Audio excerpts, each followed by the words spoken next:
Assalomu alaykum qadrdonlar. Hammalaringga bitta ogohlantirish.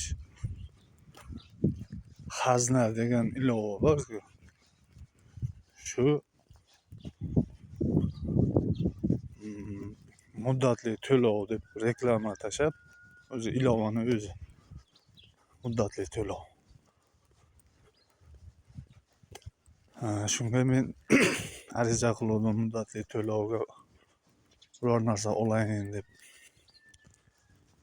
Uzkart kartam bordi, shunga xaznani ulab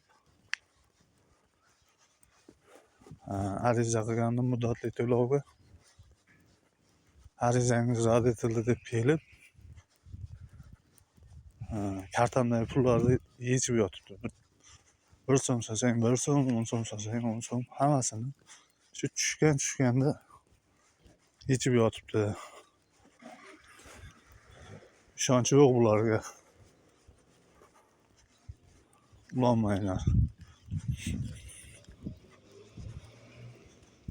Yoki o'sha banklar bilan shartnoma qilib, mabodo boshqa birov yechib olsa to'laydigan qilib shartnoma qilib.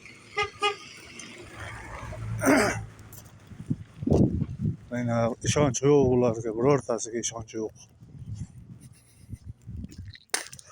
Ilovani o'zidan kelgan reklama yo'qolsa. Ilovani o'zi tashlagan.